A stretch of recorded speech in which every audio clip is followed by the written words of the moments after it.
수업을 계속 진행하도록 하겠습니다. 이제 저희가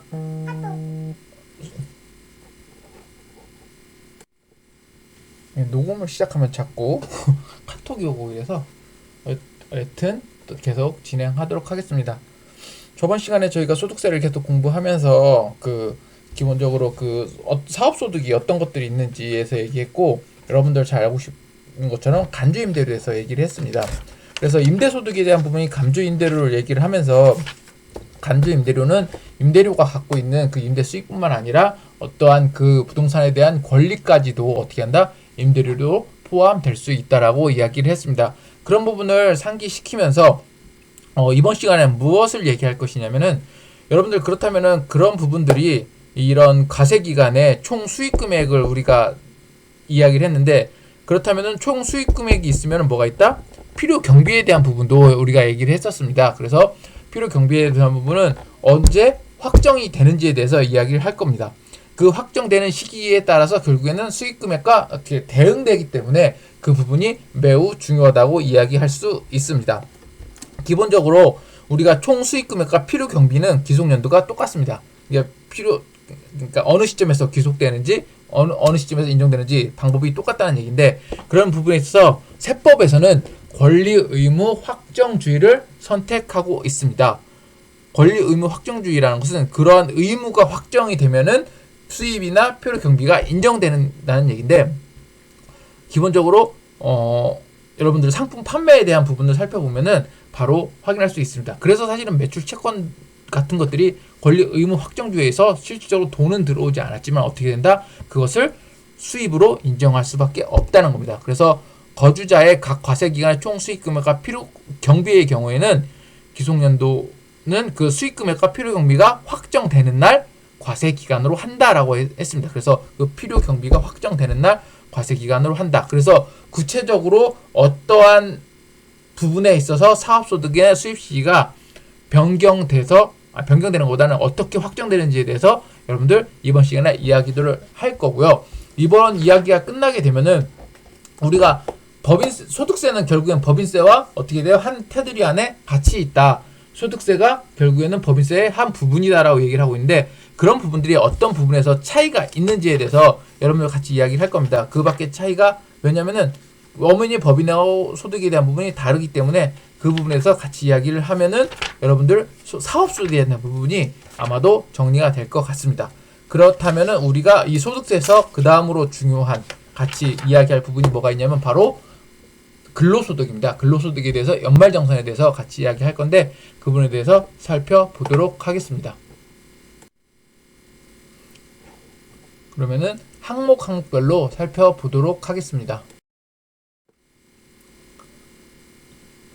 자, 크게 소득세에서 얘기하는 총 수익 금액에 대한 귀속 연도에 대해서 이야기를 하는 부분에 대해서 나열을 해놨습니다. 그래서 책으로 보시면은 383페이지, 382페이지에 대해서 이렇게 설명을 나와 있고, 그것을 하나하나 같이 보면서 설명을 드리도록 하겠습니다.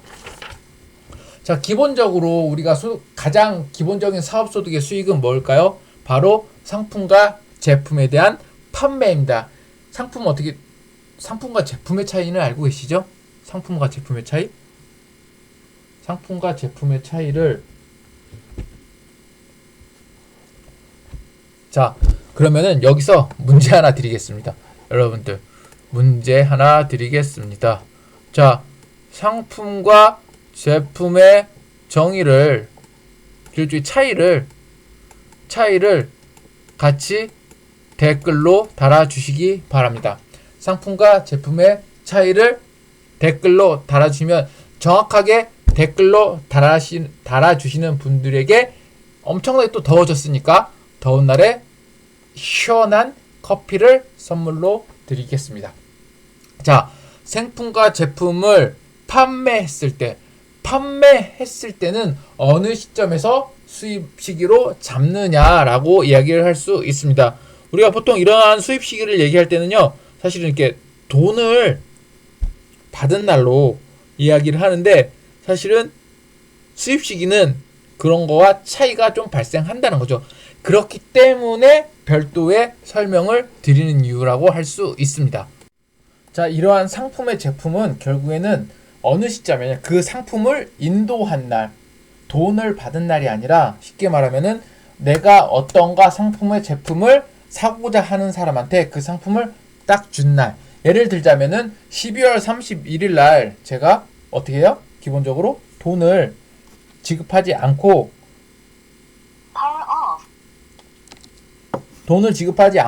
어떻게 상품을 인도를 했습니다. 우리가 소득세에서는 1월과 12월 31일까지 어떻게 돼요? 기본적으로 과세 기간을 보고 있죠. 그렇다면은 그거에 대한 수입 시기는 이번 연도 12월 31일인 거죠. 돈은 2021년도에 받더라 하더라도 그 상품과 제품에 대한 수입 시기는 어떻게 한다? 올해 2020년도가 된다. 그래서 기본적으로 이러한 제품과 상품 또는 그 밖에 어떠한 생산품에 대한 판매는 뭐다? 그 상품을 뭐다? 인도한 날 뭐가 된다? 인도한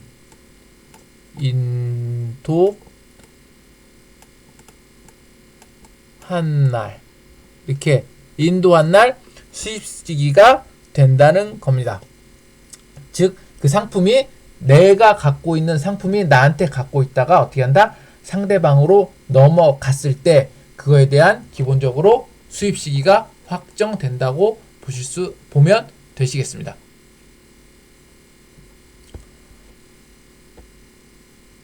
또한 여러분들 밑에는 그러면은 상품 제품은 기본적으로 우리가 재고 자산이라고 얘기를 할 수 있습니다.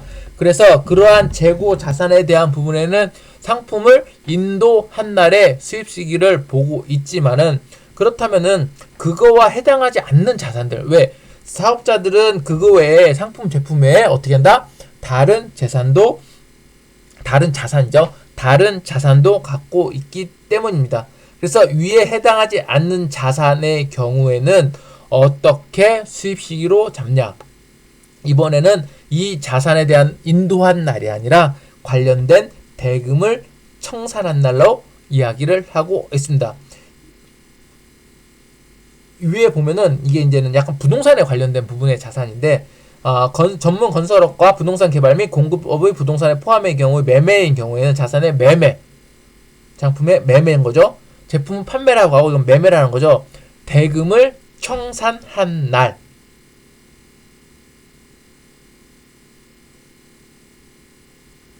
기본적으로 뭐다? 그 대금을 완료하게 대금 지급일. 우리가 부동산 매매를 할 때 대금을 지급할 때 어떻게 한다?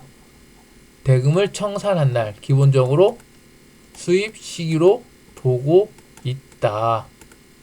근데 책에 보면요, 여러분들 그 밑에 뭐가 나와 있냐면은 대금을 이런 이제 부동산의 경우라고 보시면 돼요. 대금을 청산하지 않았는데 소유권 이전 등기가 등록되거나 소유권 이전 등기가 되거나 해당 자산에 대한 사용 수익 허가가 났을 경우에는 그러면은 좀 달리 적용할 수 있다.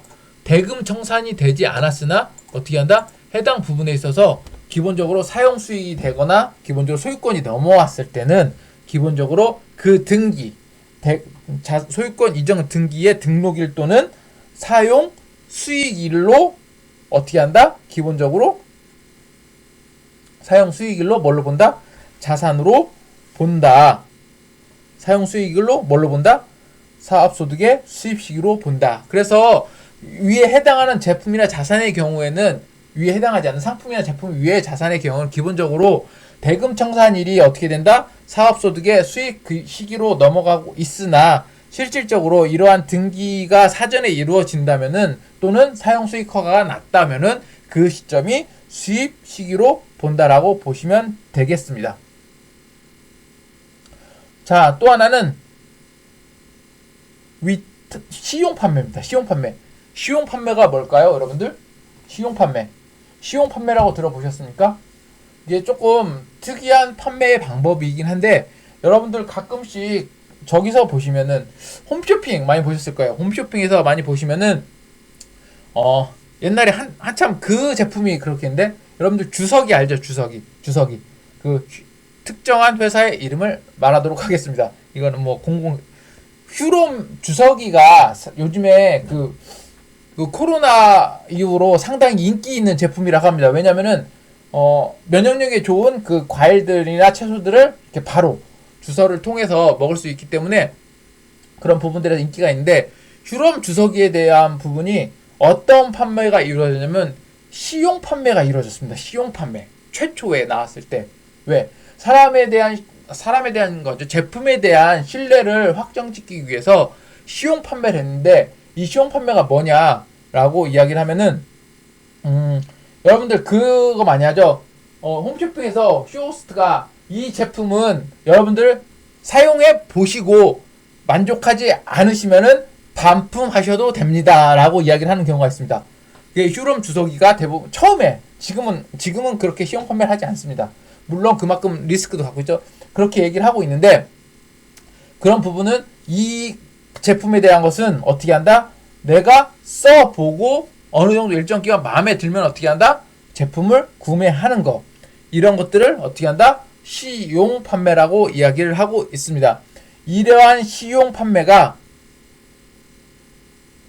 제품이 확정되는 것은 내가 이 제품을 주문해서 내가 받은 날이 될 수가 없는 거죠. 이 제품을 받고 사용해 봤을 때 사용한 다음에 이 제품을 나는 이제 살래요. 사용해 보니까 너무 좋은 것 같아요. 살래요. 이렇게 얘기한 날이 결국엔 뭐다? 상품을 판매된 걸로 본다. 그래서 시용 판매는 좀 특이한 경우죠. 구입 의사를 밝힌 날이 결국엔 어떻게 한다? 판매가 된 걸로 본다. 따라서 그 시점이 총 수익 금액으로 들어온 날이라고 볼 수 있습니다. 그래서 시용 판매는 이렇게 구입 의사를 표시한 날이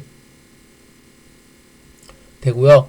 그리고 또 시용 판매 이런 경우도 있어요. 일정 기간 동안 시간이 지나면 보통 2주나 1주 정도 얘기하는데 거절 의사가 없으면 제품을 구입한 걸로 간주하는 경우가 있습니다.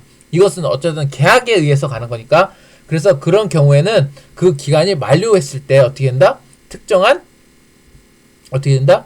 제품을 구입한 의사가 표시한 날로 볼 수 있습니다. 뭐 이런 경우가 있다는 것을 아시면 되고, 그 다음 저희가 볼 게 위탁 판매입니다. 위탁 판매.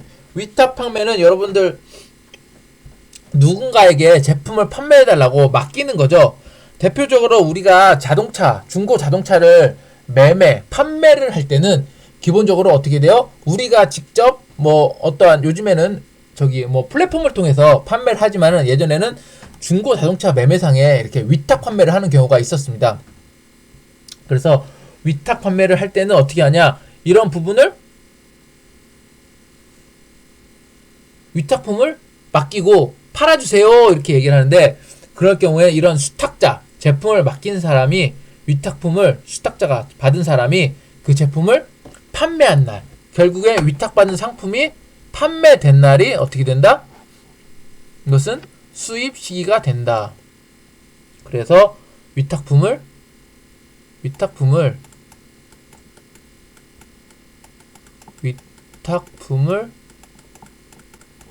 판매한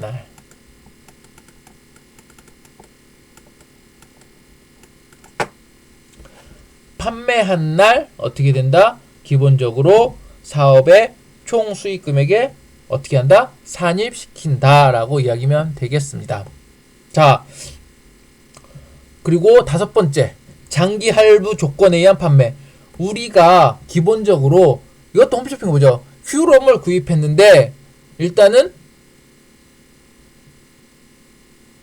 휴롬 말고 장기 할부는 저걸로 뭐죠? 자동차.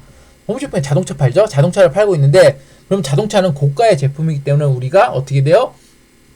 뭐라고 해요? 이것은 3개월, 자동차는 3개월 아니지만 보통 3개월 무이자입니다. 5개월 무이자로 판매되고 있습니다. 그래서 한 달에 23,900원, 15,900원만 부담하시면 이게 이 제품이 여러분들께 될 수 있습니다. 막 이렇게 얘기를 합니다. 이런 것들을 장기 할부 조건에 의한 상품 판매라고 하죠. 그렇죠? 그랬을 때 이런 경우에는 기본적으로 어떻게 된다? 그 상품을 일단은 인도한 날, 돈은 들어오지 않았지만은 그 상품을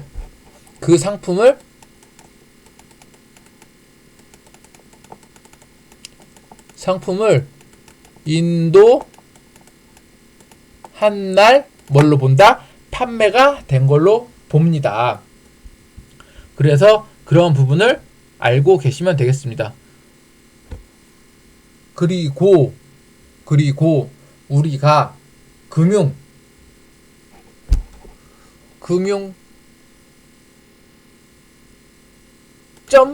보험입니다. 금융 및 보험업에서 발생하는 이자 및 할인액. 자, 금융에서도 그러니까 우리가 은행을 통해서 발생하는 것과 보험을 통해서 발생하는 이자 같은 경우도 할인을 됐다. 무언가를 판매하는데 할인이 됐다면은 어떻게 돼요? 이익이 될 수 있죠. 그런 부분에 대해서는 어떻게 한다? 기본적으로 뭐가 된다? 실제로 그 이자에 상당하는 금액이 어떻게 한대? 수입된 날. 그래서 여러분들 보시면은 은행 하면 이자 수익이 발생하잖아요. 이자 수익 발생하는 시점에서 그걸 딱 보면은 어떻게 된다? 그거 딱 찍힌 날이 있어요. 언제 이자를 딱 기속시킨 날. 그 기속시킨 날이 결국엔 뭐가 된다? 실제로 수입된 날이라고 보시면 되겠습니다. 그래서 이자, 발생 이자는 실제로 그 돈이 들어온 날. 실제 수입 된 날을 어떻게 한다? 사업의 수입 시기라고 볼 수 있습니다. 자, 그 다음 우리가 부동산 임대업, 자산 임대, 일종의 부동산 임대업이죠. 그리고 지역권, 지상권을 설정할 때 발생하는 일정한 소득, 이러한 부분은 어떻게 하냐? 우리는 사실 부동산 임대를 하면 기본적으로 며칠 날, 매달 3일 날 임대 소득을 지급하게 되어 있습니다. 이렇게 계약 또는 간습에 의해서, 기본적으로 계약에 의해서 이렇게 정해진 날이 있다면은, 이런 정해진 날이 있다면은 뭐가 된다? 이 자체가 수입 시기로 봅니다. 수입 시기. 결국엔 계약에 의한 거죠. 계약에 의해서 만들어진 날을 수입 시기로 봅니다. 근데 이런 거 없이 정해지지 않는 경우, 계약 또는 관습이 없이 그냥 정해진 날이 없어요. 그러면 결국에는 뭔다? 돈을 받는 날. 계약이 없다면 돈을 받는 날. 돈을 받는 날을 뭘로 본다? 사업의 수입 시기로 본다는 겁니다. 이해하셨죠? 그래서 자산의 임대는 대부분 계약에 의해서 이루어지기 때문에 계약의 수입 시기는 명확하게 정해져 있습니다. 하지만은 이렇게 그렇지 않은 경우도 발생하기 있기 때문에 어떻게 한다? 달리 적용할 때도 있다. 그럴 때는 어떻게 한다? 그 돈을 지급받는 날 기본적으로 사업소득의 수입 시기로 본다라고 이야기하시면 되겠습니다. 자, 8번째, 건설 등의 용역, 건설, 제조, 기타 이런 용역의 제공은 단기 건설이냐 또는 장기 건설이냐 따라 틀립니다. 우리가 수입의 인식 시점은 사실은 어떻게 돼요? 수익의 인식점은 진행 기준에 의해서 사실 인정을 하죠. 건설 같은 경우에는. 그래서 장기 건설 등 1년 이상 계약이 드는 진행 기준에 따라서 어떻게 한다? 수입 시기를 정해져 있습니다. 그러나 단기 건설일 경우에는 어떻게 해요? 그 용역이 완료한 날. 그러니까 건설은 결국에는 어떻게 한다? 장기와 단기로 나눠집니다. 장기는 여러분들 회계처리 진행 기준으로 하게 돼 있죠? 건설 용역은 진행 기준. 50% 진행했으면 50%를 수입으로 잡는다는 거죠. 그래서 진행 기준에 의해서 잡고, 단기는 그 목적물을 어떻게 한다? 완료한 날. 용역이 완료된 날. 돈을 받은 게 아니라 용역이 진행 기준 했으면, 근데 단기니까 용역이 완료된 날로 처리를 하지만은 단기에도 진행 기준도 어떻게 한다? 인정한다는 겁니다. 그래서 건설 같은 경우는 장기간 동안 이루어지는 사업이기 때문에 어느 일정 시점에 그거를 전체로 끝났을 때 어떻게 수입을 인지하지 않고 그 수입이 진행한 기준에 따라서 나누어서 어떻게 한다? 수입으로 인식한다. 그러나 단기 건설일 경우에는 1년 안에 회계 기간 안에 그러니까 결국에는 사업연도 기속연도 안에 끝나기 때문에 그냥 그 목적물 용역 제공이 완료된 날로 어떻게 한다? 기본적으로 처리를 한다. 그러나 이제는 단기 건설도 사실은 어떻게 한다? 진행 기준도 처리할 수 있다. 왜냐면 사실은 이 기준을 예외를 둔 이유는 이렇게 보시면 돼요. 이 단기 건설이 1년 안에 끝나긴 하는데 회계연도는 이게 19년도고 20년도예요. 그럼 이게 8개월을 공사하는데 여기서 4개월, 여기서 4개월입니다. 그러면 사업연도가 이 시점에서 어떻게 돼요? 전부의 일시로 수입 각 사업연도 두 번째 사업연도 마지막에 일시로 수입을 인식해도 되지만은 사업연도가 달리 이렇게 정해져 있기 때문에 여기서 4개월 인식하고 여기서 4개월 인식해도 사실은 무방하다는 얘기를 하고 있는 겁니다. 아시겠죠? 그 다음은 그래서 사실은 단기도 진행 기준에 의해서 회계 처리한 것도 인정을 한다는 이야기입니다. 그렇다면 다음은 인적 용역에 대해서 이야기를 하도록 하겠습니다. 인적 용역은 사람이 어떠한 용역을 제공하고 마무리된 거에 대해서 어떻게 한다? 이야기를 하는 건데 인적 용역에 대해서는 기본적으로 용역 대가를 받기로 한 날 그리고 용역 제공을 완료한 날 이렇게 두 가지 중에 인적 용역은 어떻게 해요? 계약에 의해서 지급받기로 한 날하고 두 가지입니다. 이렇게 첫 번째 받기로 한 날, 두 번째 제공을 완료한 날로 봤을 때 둘 중에 빠른 날을 기본적으로 뭘로 한다? 수입 시기로 보고 있습니다. 그래서 둘 중에 하나가 빠르면은 그날이 바로 수입 시기라고 보시면 되겠습니다. 따라서 이 부분에 있어서 계약과 내가 용역제가 완료한 날 빠른 날이 기본 수입 시기이기 때문에 이거 부분에서는 좀 더 이렇게 인적 용역에 대해서는 잘 판단을 해야 됩니다. 다만